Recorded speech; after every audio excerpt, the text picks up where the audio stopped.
Mitt Romney is on an international trip, and he's talking to, or his team is talking to, a bunch of reporters in England. And John Swain of the Daily Telegraph reports that one of his advisors said, quote, "We are part of an Anglo-Saxon heritage, and he feels that the special relationship is special," referring to Mitt Romney. He continues, "The White House didn't fully appreciate the shared history we have." Now look, the second sentence by itself is benign and something that politicians say often. Oh, we have a special relationship with the UK, etc., right? But when you combine the two sentences, well, that's pretty ugly. In other words, Barack Obama, I don't know why, but apparently doesn't understand our Anglo-Saxon heritage and doesn't appreciate it. You know what I'm saying? Well, yeah, we do know what you're saying. Well, that's unquestionably a racial comment.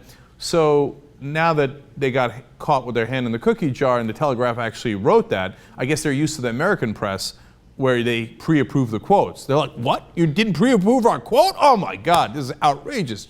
A little bit of journalism just broke out there. Unacceptable. Anyway, so they're backpedaling and the Romney camp is saying, oh no, we didn't say that. Which is what's interesting, because reporters then do a follow-up question. They're like, wait, you're saying it's not true, but are you saying that that person didn't say that comment, or that it was taken out of context, or that we misunderstood it? No answer for that.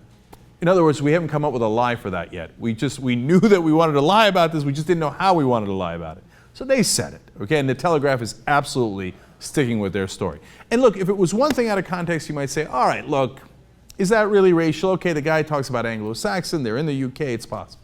Well, that's why we're going to show you a pattern here. Now, Mitt Romney himself just said, quote, "Celebrating success instead of attacking it and denigrating making America strong," referring to what President Obama's doing. That's what he thinks he's doing. That's the right course for the country, celebrating success instead of denigrating it as Obama's doing. Okay, so all that is normal up to then. Then he says his course is extraordinarily foreign. Yeah, which is another wild coincidence. They happen to call him foreign. They happen to say that he doesn't understand the Anglo-Saxon heritage. These are all wild coincidences.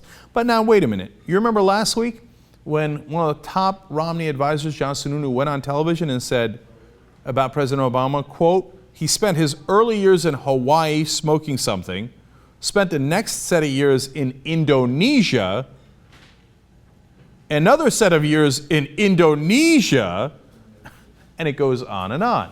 So that's more references to how President Obama is foreign. I love that they throw in Hawaii in that context. It's one of the 50 states. They should look it up. And then Sununu later told the press on a conference call this about President Obama, quote, "I wish this president would learn how to be an American." Gee, I wonder what they're trying to get at. I can't quite figure it out. I don't have enough context clues here. Was it the professor in the library with the candlestick? Come on, they're saying he's not one of us. He's a foreigner. He's not white, etc. Now, of course, Sununu then walked that comment back and said, oh, well, I didn't mean he should learn how to be an American. I just meant he spends all his time in Indonesia and is really foreign and a guy that, that perhaps white people should be uncomfortable with. Oh, did I say that out loud? No. That part they don't say. That part is very, very obvious in their language, which isn't very coded at all. Best line on this is one Craig Crawford used on the Young Turks on Current a couple of months back. He said, these racial dog whistles have become so clear that even humans can hear them now. Okay, it doesn't take a genius to figure out what they're saying. And let me add one more thing about that. Why are they doing it?